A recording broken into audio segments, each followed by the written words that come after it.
Right. Hello there, Delroy again from Eastway Electrical. Welcome to another episode of Van Talk. Got my sparring P here, Marlon. Nice one, Miles. Marley. First thing, got to do a correction. Okay.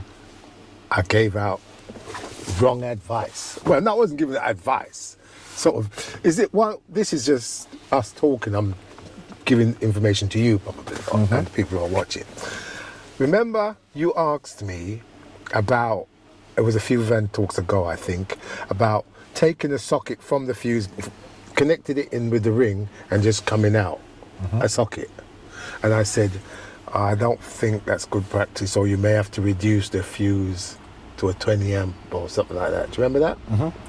Well, lo and behold, man, I forgot I had my on-site guide. I was looking for it for something, and I came across this thing about ring main. Right.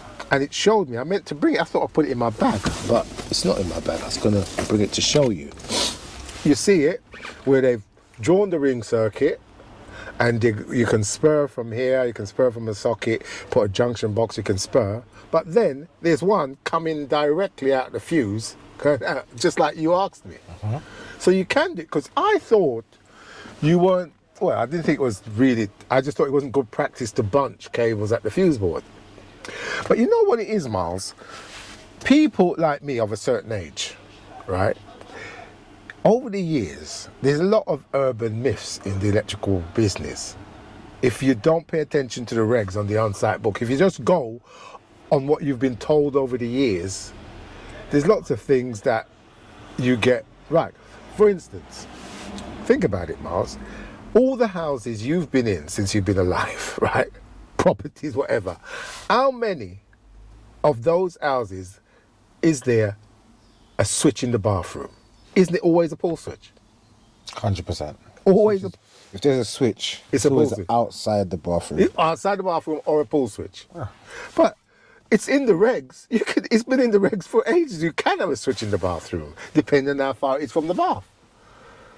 And when did that get amended? Which amendment? No, that's been in the regs for years. But you look at any place I've been in, it's always a pull switch, or the switch is outside. But if you pay attention to the regs, if where you're fitting the switch is far enough away from 0.6 meters away from the bath, that's fine. 0.6 meters? Yeah. Wow. Yeah. That's not many From the edge of the bath. That's not really that much distance, is it? No. You can fit a switch because it's outside the zone. Right. It's on too, right? But in most practice, like you say, it's always a pull switch or a switch outside the bath. So that's another thing. I was always told you can't have a neutral at a switch. Right. But you can have a neutral at a switch. Sometimes it's better for testing and stuff like that. Because listen, and When you say neutral at the switch, it won't be connected into the switch, though. apparently, one of my apprentices was telling me that they're developing switches with a neutral connection on it. So when you bring your neutral to the switch, I've never seen it, but he told me that ages ago, but I've never come across it. When he was going to college, I think someone may have mentioned it at college.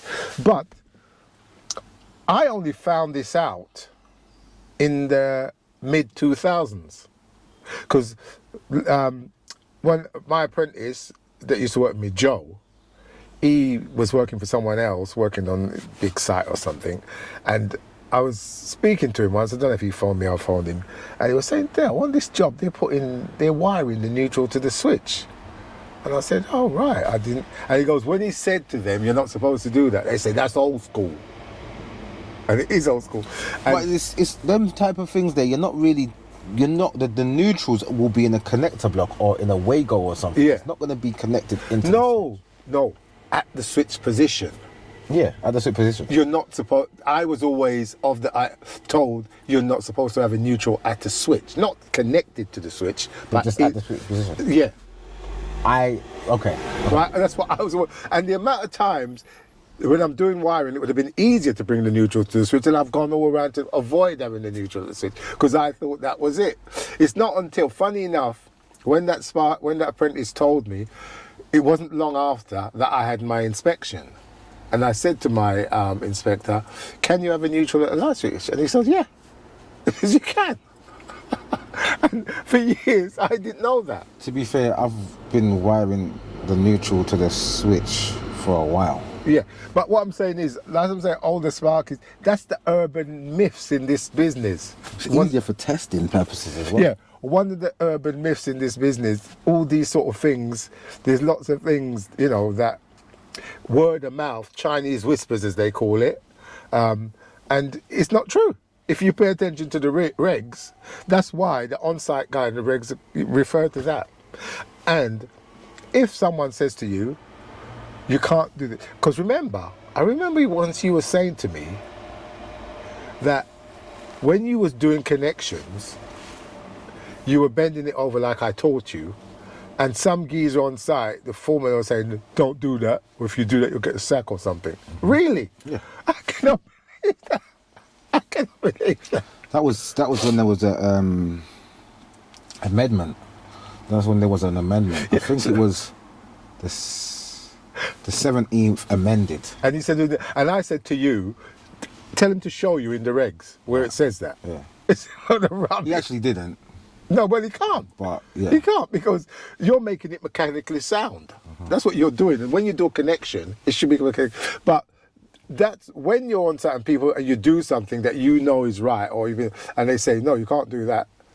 I said, well, show me in the regs where it says I can't.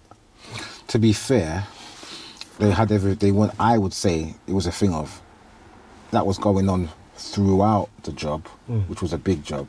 They more than likely just wanted everything uniform. I don't think it was anything other than that. No. If you're connecting 1.5 or 2.5 cable into a connection, just one, it's a single 1.5 or a single 2.5, you bend them over to make them mechanically sound. Right? And also, how many times have you disconnected where they haven't bent them over and the screw's almost gone through the cable? The question is, how many times have I disconnected when it's not bent over and the actual copper is actually broken off in the connection? Yeah, and it just springs out.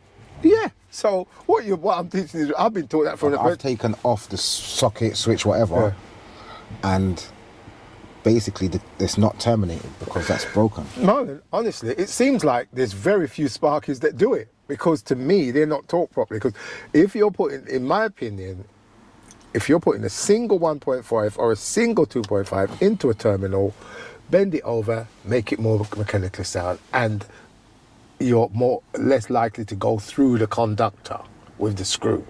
You know, so that's a good thing. But what I'm saying, those are the two sort of urban myths in the business: no pull switch, no arm switch in the bathroom, no neutral at the switch. Where old geezer like me has been taught that over the years. You know what I mean? So it's good to pay attention to the. So that was the mistake I made. Because I was saying what I would have done. To put that on the ring, I'd run 2 cables to that socket, done a connection in the back of the fuse board, like continue the ring the way I usually do, yeah? But no, you can just spur.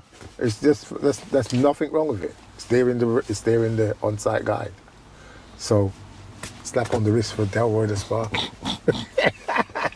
But, right, okay, so there's one I've messed up, but this is one where maybe I should be praising myself, Marlon. I should be bigging myself up.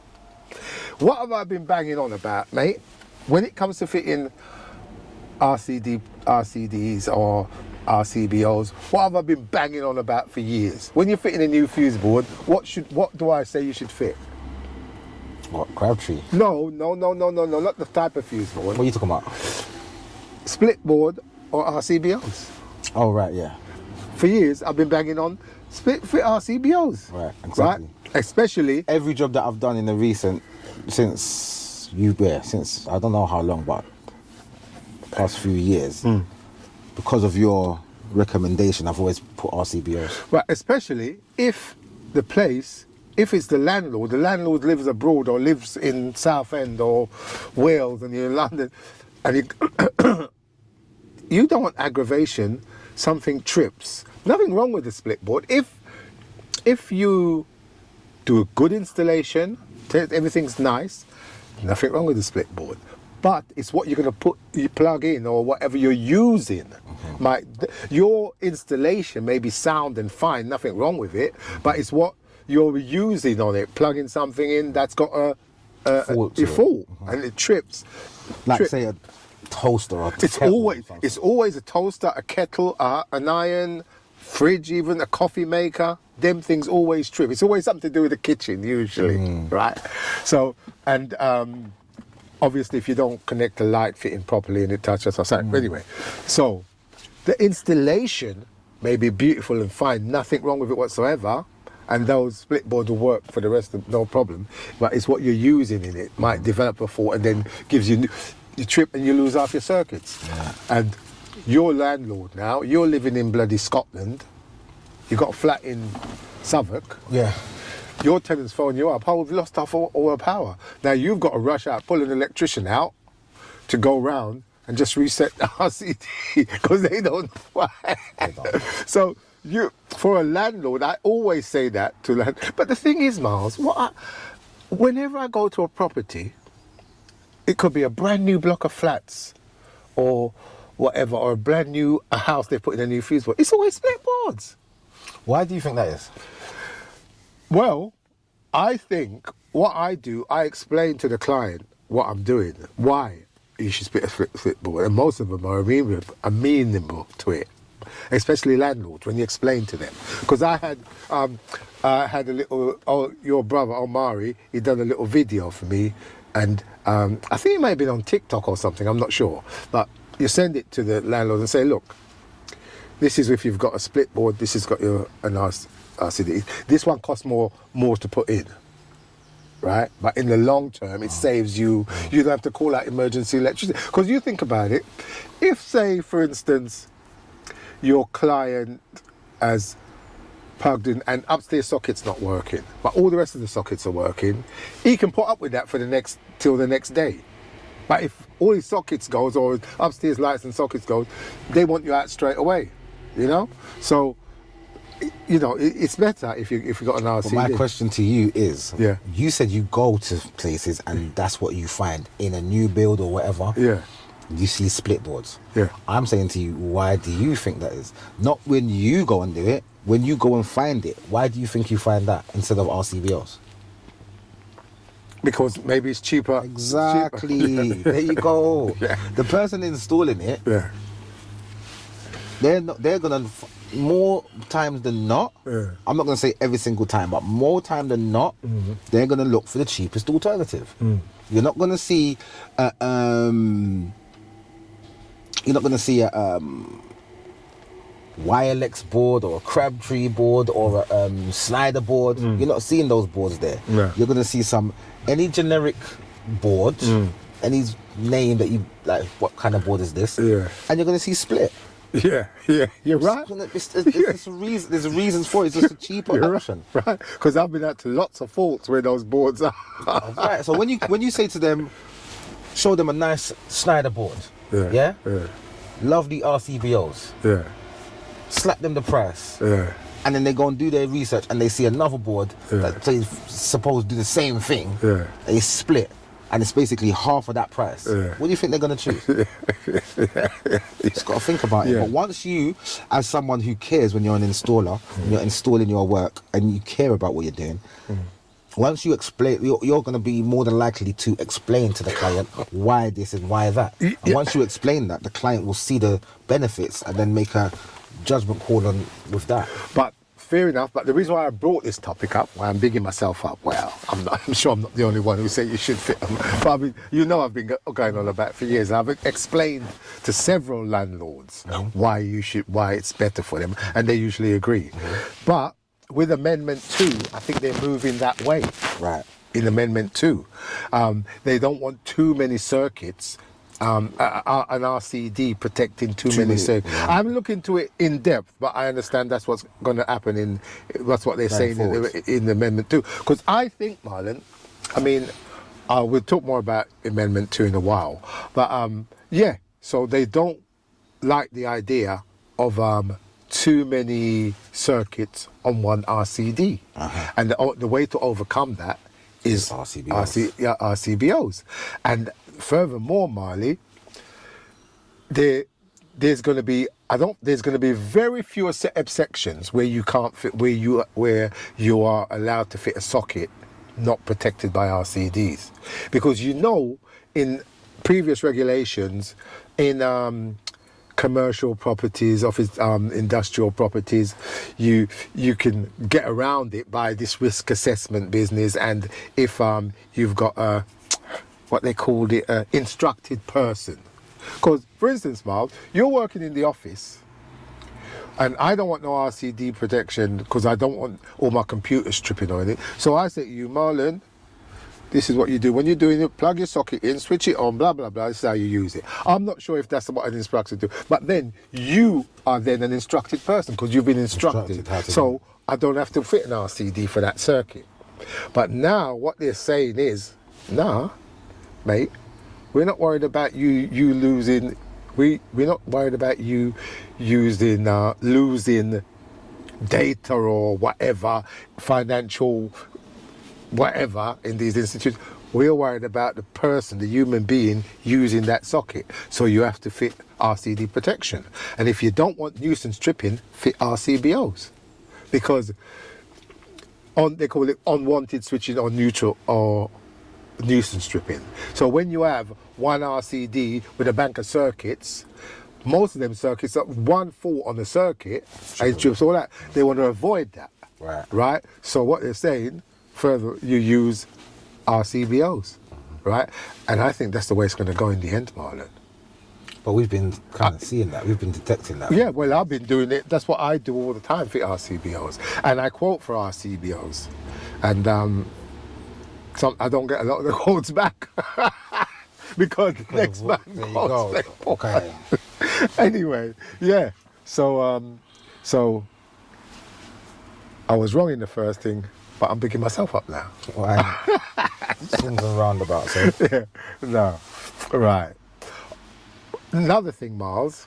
Remember, I've been struggling with this A-type, F-type, B-type, RCD. Yeah. I'm getting a bit more Johnny Nash now. I can see clearly. Because, Miles, this is what I understand, right? Because I've been given some funny information, but I think I'm getting it clearer now. Right. AC type is the old type, it's out. Right? Because what it is, Miles, it's out. Well, yeah. It's on its way out. Well, it's out. It's A type or F or B type. But you've already got AC type, that's fine, no problem. But this is what I understand, Marley boy. This is what that's asking.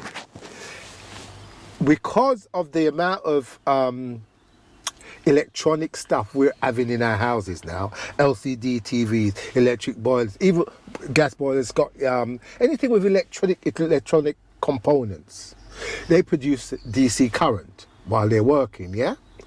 And what it is, AC type of RCD can't cope with any DC current. with the influx of DC current. And what happens is, say you got an AC type, working, no problem whatever, you haven't got any problems. But what I understand can happen is, it might not trip when there's a fault because the DC current is affecting it. Right? Whereas the A type, the DC current, because what they call it, I think the term is blind or something. It doesn't see the fault because the DC current is blinding it, the AC type. But the A type deals with the DC better, and the F and B type even better. And it's a lot to do with vehicle charging as well. Right. Vehicle chargers. Because most vehicle chargers have the RCD in it, and it's going to be B type. Right. Because A-type, built into this to the yeah, okay. yeah, because A-type, Milesy, is A-type can deal with DC with lots of different washing machines, air conditioning, all these things with electronic stuff, electric controls, and it can deal with certain vehicle chargers, not all, certain. But I think the F and the B type can deal with all, especially the B can deal with all the vehicle charging thing, right? Because so if you get a certain type of vehicle charger, it's going to have a B type RCD in it, but but remember, you got to feed it from the fuse board, right? The RCD at the fuse board can be A type. Okay. Right? Can't be AC type. Can be A type. Right. Okay. But hold on. You know what I'm just thinking, Miles? Because I'm thinking, say you've got a fuse board, a split board or whatever board with an AC type RCD in it, and you're fitting from there. You're supplying a electric vehicle charger. I don't think that's allowed. I think you might have to change the RCD to an A type. Or F or B. Yeah. Well, it's got B in there already.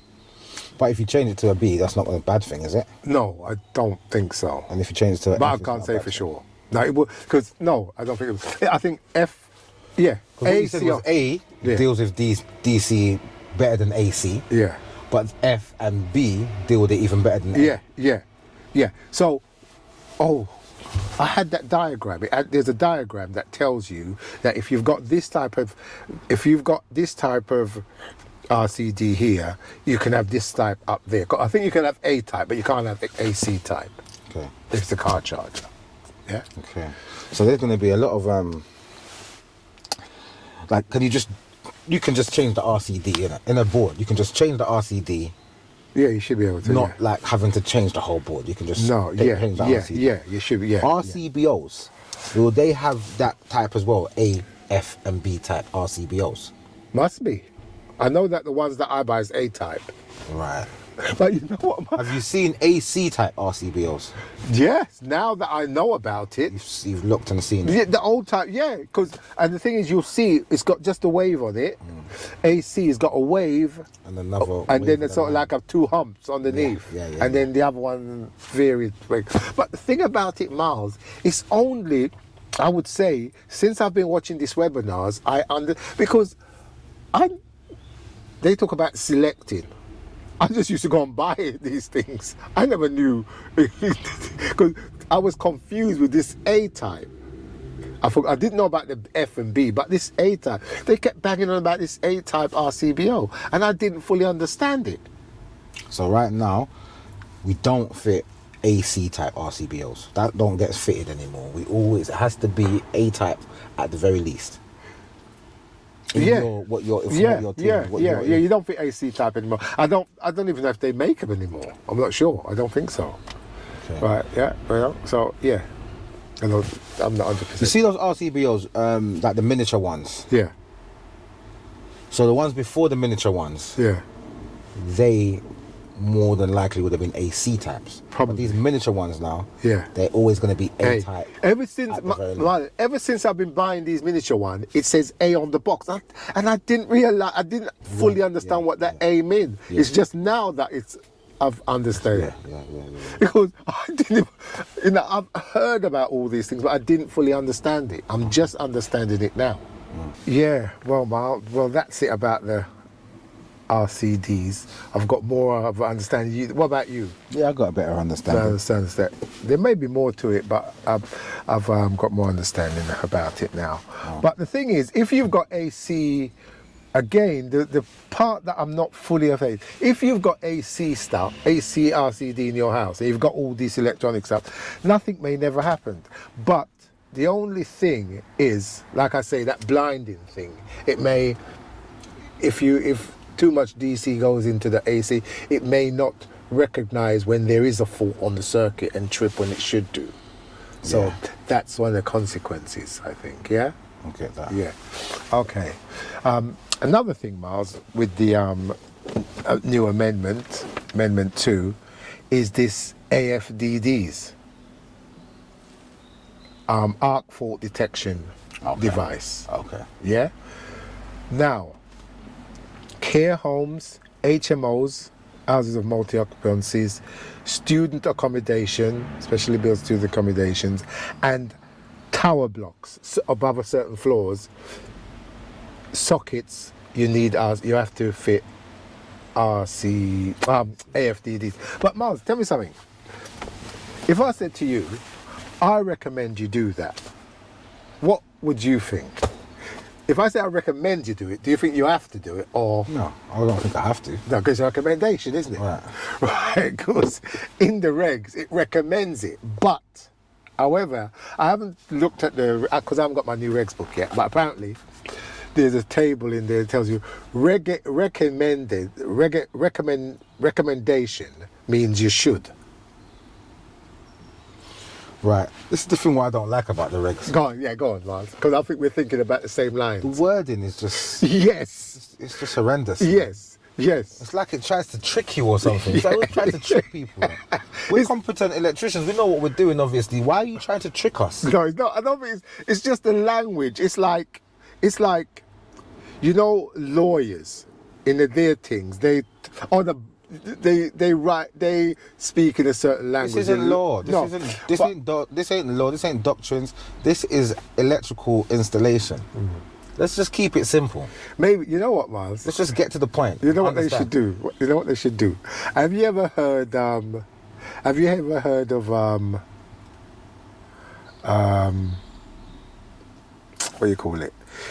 Little Red. Have you ever heard the Cockney version of Little Red Riding Hood? No. Or the rap version of, because it's years ago I heard this. I think it was Little Red Riding Hood. This geezer read the story in a Cockney accent, using all Cockney terms, and then I heard another tale similar to that.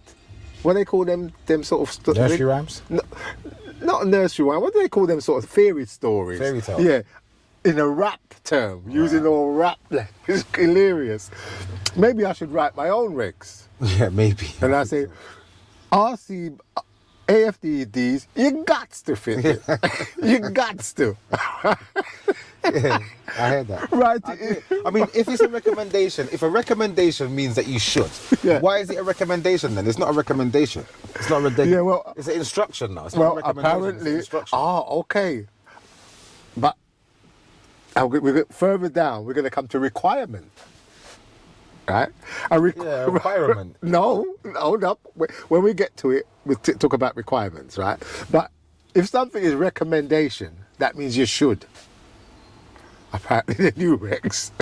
And where did you? Where does it say that? In the regs. Yeah, somewhere in the regs. It's got recommendation, but then I think there's something that says recommendations you should or something, or you should.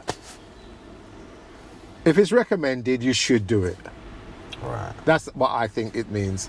Like I said, when I get I'll have a look at it and quote it or whatever. But if it's recommendation, you should. So I'm going to bring out my own regs, using my own lingo. Why not? Get to the point. Anyway, AFDDs now, you have to fit them in them properties, and you're going to say to me, Dad, so how do you fit them, Dad? How do you test them? Go on. How do you test them, Dad? Well, this is the sweetness. You don't have to test them. You don't have to test our AFDDs. They test themselves. And what if the mechanism that tests... Hold up there, brethren. Hold up. Don't get too above yourself, mate. Listen, they're smart devices. And they self-test. Listen to this. Right, and also, but there's slight problems, Miles, because I was thinking about this, Miles, and I'm thinking to myself, you know, the fuse board that I'm always on about, don't say it, that's always about, their AFDDs is beautiful. It just fits into the same place as an RCD, RCBO, right? But some makes takes up 2 spaces, right? Takes up 2 spaces, so they're not that easy to fit. And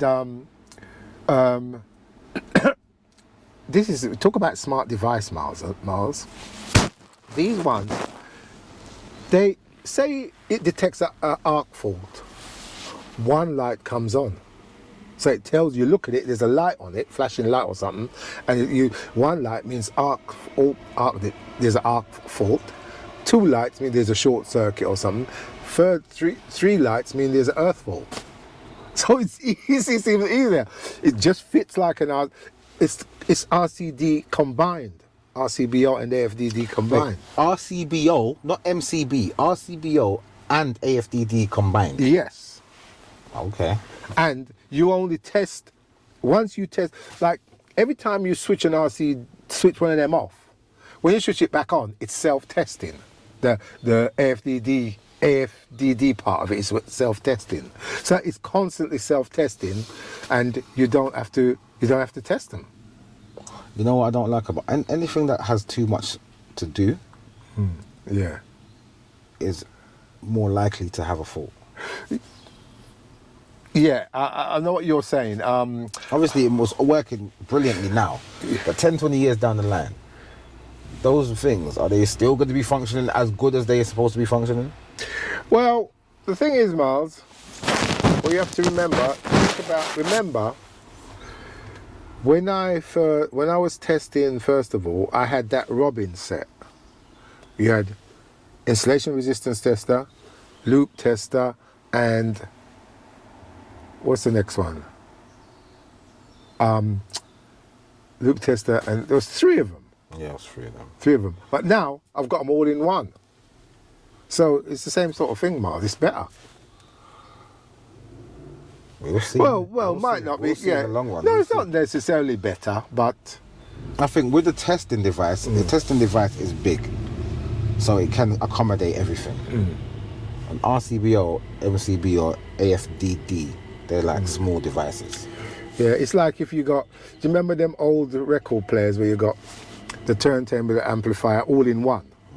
Then you change from, you got amplifier, turntable, separate. So if one goes, you just change it rather than get rid of the whole thing.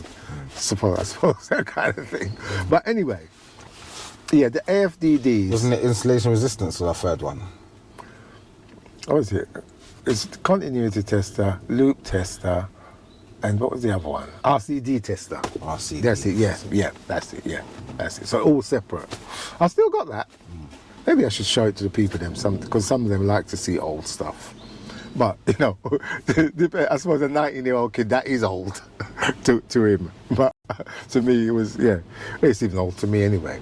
Yeah, but yeah, AFDDs now are, and you know, this is what, now they've started that, AFDDs for socket outlets in these properties, care homes, HMOs, student accommodation, and tower blocks after a certain floor. So Hospitals? Probably, yeah. You got to. They didn't say that, but probably. But yeah, you have to have AFDDs for the sockets, right?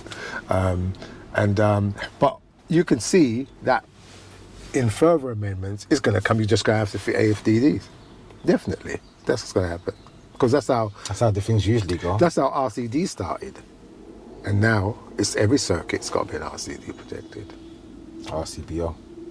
Well, yeah, RCBO. Well, RCD protection. Yeah, RCD protection. But use RCD, and now everything's going to RCBO. Yeah, because I think RCDs is going to be a thing of the past. It's going to all be RCBOs. And then soon RCBOs are going to be a thing of the past. It's going to be all these AFDDs. Yeah. Well, Yeah. AFDD, he says it's got the RCD built in. Okay. Yeah. Right. Yeah. And yeah. AFCDs are for singular circuits. Sorry. Yeah. Yeah. That's the thing. But like I say, there's some designs that take up 2. Because what I'm thinking is though, Miles. Hey, now they say, all right, say you go on the tower block on the 10th floor. You do a EICR after September. That's when the new regs kick in because you got this 6 months grace or whatever. Yeah. So you got you're doing. There's no AFDD for the sockets. You got a split board. What do you do? What do you do? How do you provide an AFDD? Because you can't fit into that. I have to look into that, Marlon, because that was going through my mind. I'm You thinking, class it as like a C, like a C2 or something. no. This is what I'm, because yeah, it's a requirement. Oh no, hold up, wait there a second. I might be overthinking this, because remember now, when that fuse board was fitted, or it was fitted to that, so what you would do, you would put it as a code 3 probably. Right. As a code 3. But As in further, like later on, like. yeah, so it's a improvement. Not like detriment. But yeah, I'm thinking wrong actually, because when you do an EICR, you point that out. I think that might be a code 3. I don't know. Or you could just put it in notes. But I'll have to find out about that, because I'm not 100% sure. But I'm thinking about it logically. But if you were called to fit a new fuse board in that property, then you'd have to provide AFDD. 100%. Yeah, that's it. Yeah, I'm getting thinking it too hard, yeah. So that's another thing it's in partially now. I mean, normally, in normal, you don't have to do it, but it's probably going to come, you will have to do it. Going to be recommended. So you should. You got to. We say in a decade. No. Maybe the next. So be the 19th edition, the next one. Isn't this it'll be the next edition, yeah. Yeah, maybe. Well, they've amended the 18th already. Oh, tell me something. You know the last one, the 16th, no, 17th, yeah? Mm-hmm. How many amendments were there? I know there were at least 2. 2. Do they usually just do 2 amendments and then a new one? Or do they go up to 3 amendments? They don't go to 4, 5, 6 amendments, do they? They usually bring out new regs, don't they? Yeah. I can't remember Amendment 3. I can't remember. Was there Amendment 3? Oh, you know what you said, Amendment 3? It sounds like, I think there was. It sounds familiar, but I'm not 100. I can't say for definitely 100. We never know. We're never 100%. But I know that we're in the 18th edition and they've already had an amendment in there. All right, mate. Next thing with this amendment, whatever, SPDs are required. It's a requirement. It's a requirement. It's a requirement. So what's the difference between a requirement and a recommendation? Right. Thank you very much, Marley.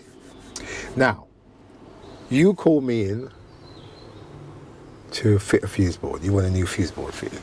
So I says, Mr. James, can I call him Marlon? Yes, you can. Yes, Marlon.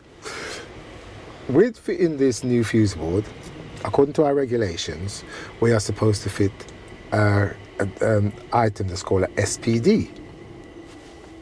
Okay. Right. So you're going to say, what is an SPD? Okay, what is the SPD? Right. It's to protect you against over voltage. So over voltage, that's like extra voltage coming into your house, into your electrical system, and affecting your electronic equipment like your LDC TV, your computers, and all that. It could cause damage. So we are required to fit them, but it's up to you. If you don't want it fitted, then you don't have to have it fitted. So, right. What's over voltage? Why would it come into my property? Right. It may never come into your property. Well, there you go. I don't need it then. I said may. I'm not saying it won't. How would it then? What's the likelihood? Okay. Well, it's a bit technical. Right. It's a bit technical, but what happens is most of a lot of electronic device can take up to 1.5 kV, kilovolts, yeah? Mm-hmm. But sometimes, like when you switch your light switch on, that's putting a spike on the electrical system. Right? And sometimes there can be a spike up to 20 kV. Right. And if that got into your system, it would mess up a lot of your expensive electrical stuff. Oh, so I thought you meant overvolt. You said overvoltage coming in, so I thought it might be coming out from outside, coming into the building. Yeah, because on the network, the electrical network feeding all these houses and all these buildings, there's lots of okay. Do you remember? Have you ever seen Superman with Richard Pryor? Yeah. Do you remember? He's a computer genius. It's a bit off, going a bit off thing. Yeah. But he's a computer genius, yeah. Right. And he found out that in his company, there's lots of pennies floating about from wages that don't go to people. Right. So he does a program that got all the pennies to him. Right. So he got loads of money, millions, go buy a sports car driving round. Yeah. Well, the network is like that. There's loads of spikes in the system, lots of electrical spikes. Right. And if it built up to 20k and come into your building, it would you would damage a lot of your electrical equipment. But an SPD would prevent that. Oh, okay. Right? But it's still up to me if I get it. And also, what I've been told is that you may be having spikes all the time, but you don't know about it. And slowly, it's damaging your electronic equipment and lessening the lifespan of that electronic equipment. You wouldn't notice, but it might be doing that. You know, you wouldn't know that. But if you install one of these SPDs, that will prevent that from happening. So what I would like to ask you is, how much is this SPD device? Oh, you know what? I haven't checked, but I can't remember. How much more would it cost with this installation to put in this SPD device? You know, I don't. I'd have to find out the price. I don't know the price of them. Okay, so I mean, until I know the price, I can't want the installation, can I? No, you're saying it's up to me. No, but what I'm saying, I could say to you, go on and install it. Then you're going to tell me that it cost me another 10 grand. No. It's SPD. I can search it for you right now as it happens. Sorry, Marlon. I didn't know you was going to get. No, I think you should call me Mr. James now. Actually. Okay. I think we should go back to Mr. James. Yeah. Okay. So this is starting to, bother me a bit now. All right. SPD. Makes sense. Yeah, this one here is £75.95. £75 extra. Yeah, £75.95. Yeah. Well, I suppose if it's like under £100, I suppose for long-term protection, it's worth it. Here's BG's 39, but let's see. Well, anyway, look, mate. Let's stop the bloody The role plays over. Role play, yes. The whole role plays over. Yeah. Okay, cool. Well, at the end of the day, if you're recommending it to these people, they should. I mean, obviously. No. So wait a minute. You still haven't answered the question. The requirement. So what I'm gathering is that a requirement is not compulsory. is not like you don't guts to do it. It's not like a recommendation. No. So a recommendation means you have to, and a requirement means that it's up to the client. In this case, it's up to the client. This is what I'm trying to say. They recommend you fit it, but the only time you can not, if you're going to fit a fuse board, you make allowance to fit an SPD. Right. But maybe you should explain to the client why you're fitting an SPD, and then if they decide they don't want it, then that's fine. But how can they decide? What is the No, but the thing is, previously with SPDs, it was all about lightning strikes, yeah, lightning strikes and all them sort of stuff, bringing more excess overload current into a property. But then in London and you didn't have to do it, because what they said, the cost, the value of the items in a domestic property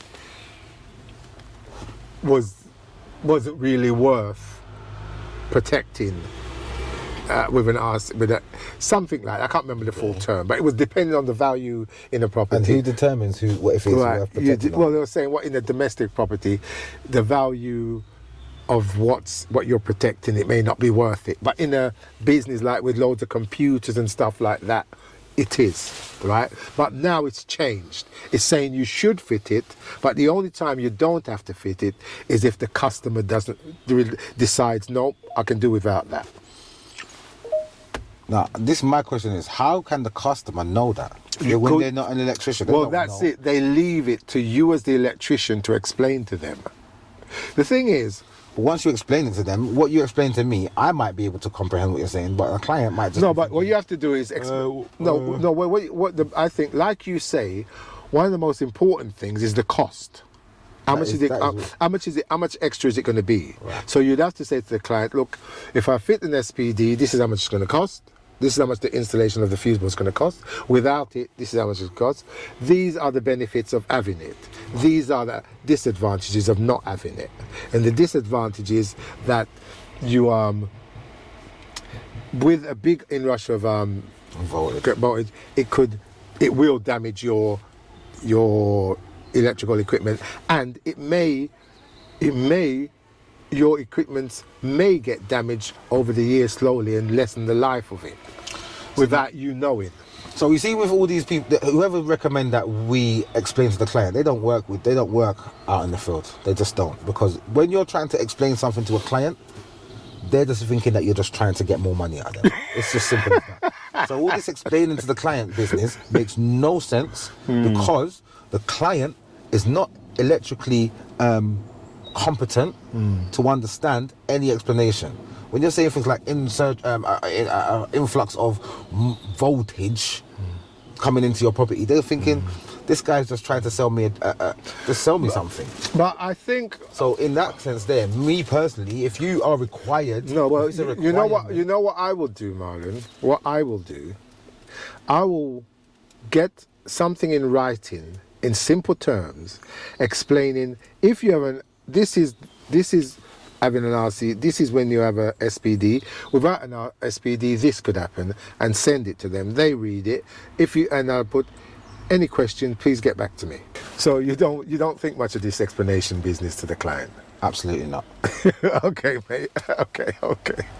Yeah, I agree with you really, because it's like explaining brain surgery to a traffic warden. Well, I don't know. I wouldn't put it that far. It's exactly that. That's exactly what it is. I suppose they have no clue Yeah. of this situation. It's all gobbledygook. Unless they work in the field. Yeah. And I think clients are a bit worried because they think tradesmen are trying to rip them off and it adds to the bill. But that's the thing. That is the history of tradesmen and clients. They always think that they're ripping them off because a lot of the times they are being ripped off. Talk about being ripped off, Marlon.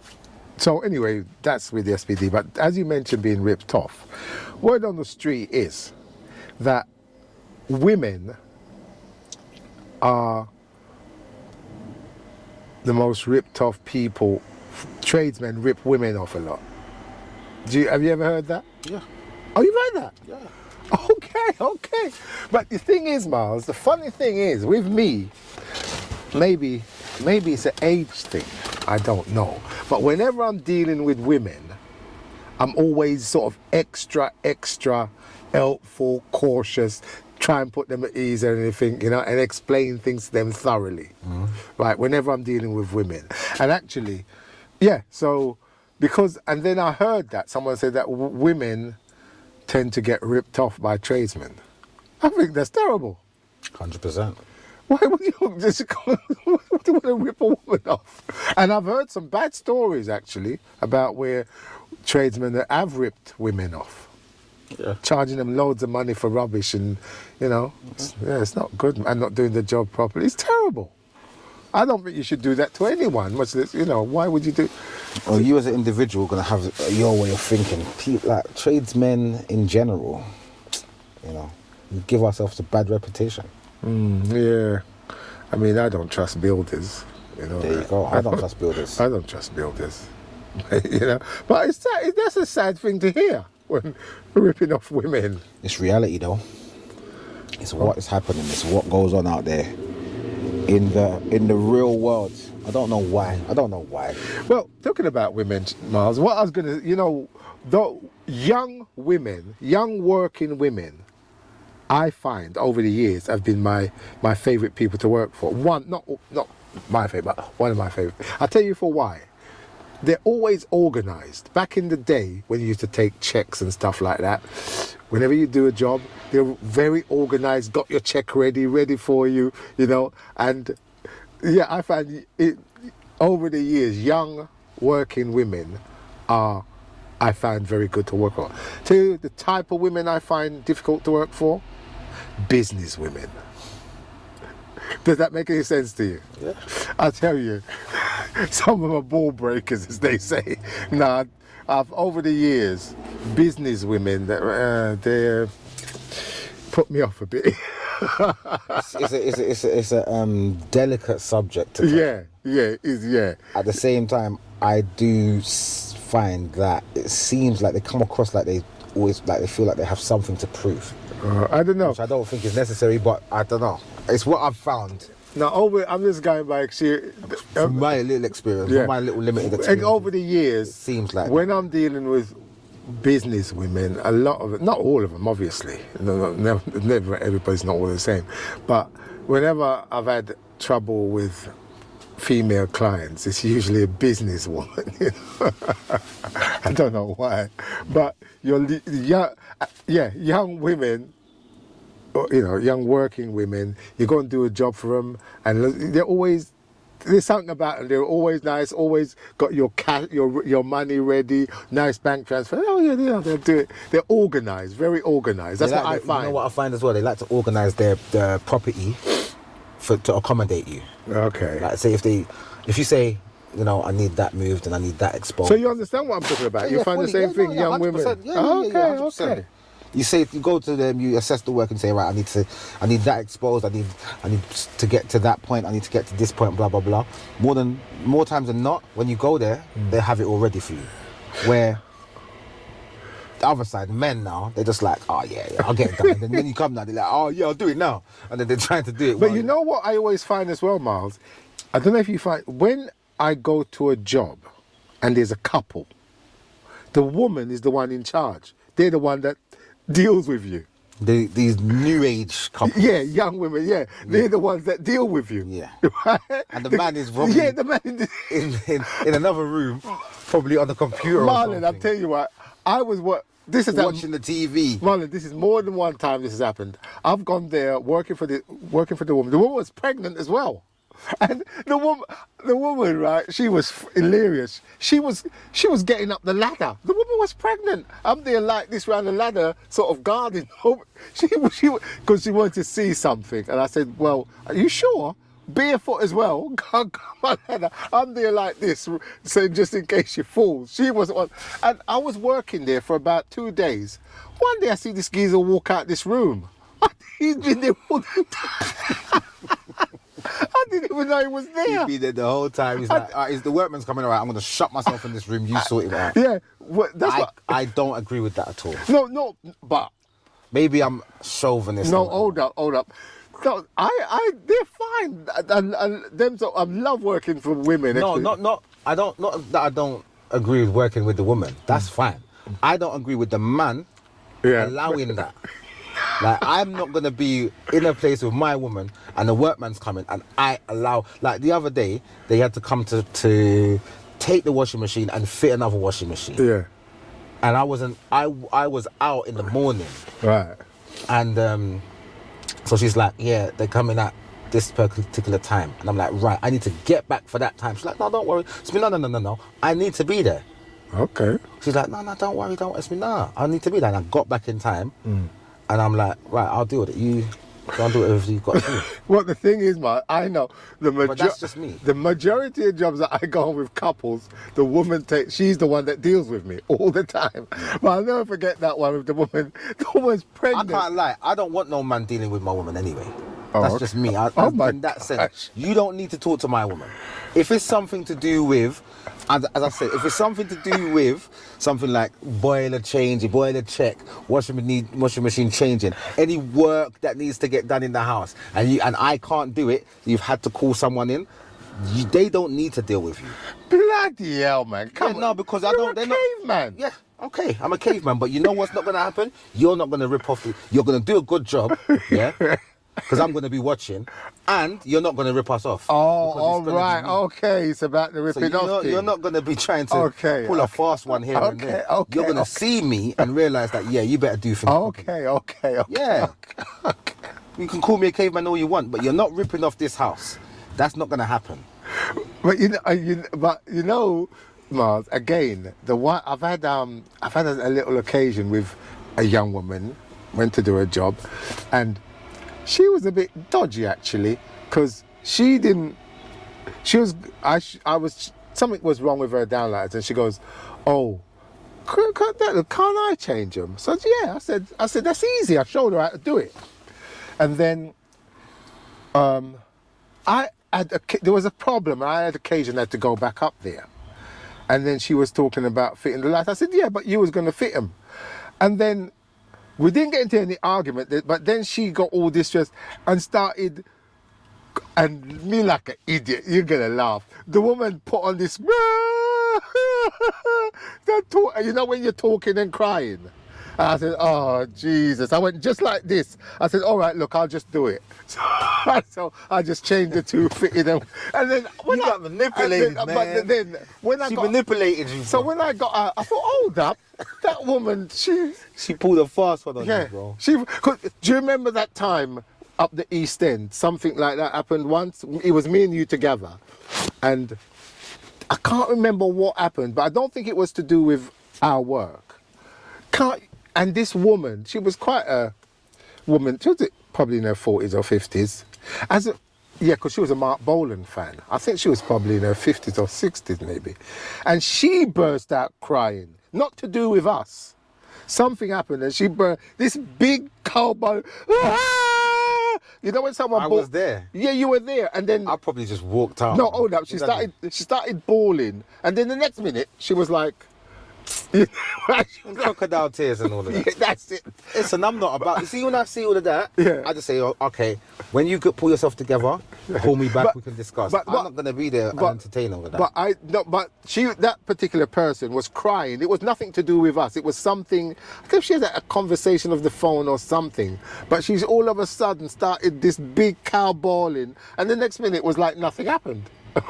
So that young girl, and that wasn't too long ago. It was last year sometime. Caught me out with that. But I just thought, because I don't want to hear no woman crying when I'm on the. So I just done what she wanted done and just left. I said, and then she goes, "Oh, should I call you about the outside socket?" I said, "Nah, don't bother, love." Because yeah. But that's the one time I've been called. I ain't being manipulated by these clients. Yeah. No client's going to manipulate I was me. manipulated. And funny enough, there was a young lady that I worked for. Marlon, this is going back. This was in 2007. The woman, she was in America. I worked in her flat up East End, and she was brilliant. You know, it was one of those always organised. She was happy with what I'd done. I had my check ready, everything, just very organised. A lot of the young women that I work for are like that. And she phoned me. She emailed me from America about I think she wanted to either sell or rent a flat or something. She's travelling, and she said, "Have I still got the certificate from 2007? That's when I used to write them." I said, "No, I haven't got them." I said, I think what you need now is an EICR. And she goes, I said, if there's work done, providing the state of it, you can get up to 5 years on it. And she goes, "Oh, I had one done." I said, "Well, if he's done work and given you a certificate and the work is good, then they should put in probably from 3 to 5 years on it." And when she looked, she goes, "Oh, great." She was thankful that I had explained things, because she didn't fully understand. I could have said, "Yeah, well, get one done and go and do it," even though she's had one done. But anyway, yeah, so the reason why you should never get manipulated, and the same reason why I don't get manipulated, because of what you taught me. You do a good job, you always provide a good service to the client. Yeah. So once you do that, that's it, you can sleep good at night. So all this manipulating, crying business, you just bypass it. That's the one time I was caught. Because it was such a simple job. She said she could do it. I showed her, and she thought she was saving money. So I've gone back there for some other reason, and then she started bawling out. So I said, "Oh, for God's sake, just do it." It was just a simple job. So I just done it and got on my way. When she's like, oh, should I call you about the outside? I said, no, don't. Lose my number. Lose it. Oh, boy. Crazy. Yeah, and I tell you something else, talking about good customers to work for, right? Have you ever heard of the term salt of the earth Cockney geezer? Yeah. Right? He's just short of the earth. Yeah. Well, that's how I describe these people, because when back in the day, Marlon, whenever I went down the East End to a proper old Cockney geezer or lady or whatever, you know, they always want to give you a tip. Okay. You do a job and they want to give you a tip. I mean, these are elderly folks, right? Because I think in their days they give you tips. And I remember when I was working for the council, I went to a job and it was an elderly person's house and they'd left a pile of coins as a tip on the kitchen surface. And how did you know it was a tip? no, the someone was there and told me that's your tip. I said, no, I work for the council, mate. You don't take tips. And some of them get up. You're too honest, man. The next councilman would take that nicely. And some of them are they're upset if you don't take your tip. I can only speak. This is my experience. I've worked. It's down the East End. I've worked for these old Cockney people. It's a culture thing. Yeah. Old. God. Yeah. Yeah, but obviously there's bad customers, but I wouldn't Have to divulge talk into about that, them. No, it's just talking about the good ones. Yeah, young women and old Cockney sort of the earth people. I bet up the north, sort of the earth northerners are the same. More than likely. Of a certain age, you know, of a certain age. Oh well, that's a good topic to end on. Yeah. All right, Marlon. Thanks, man. See you next time. Yeah. Yep, definitely. Thanks.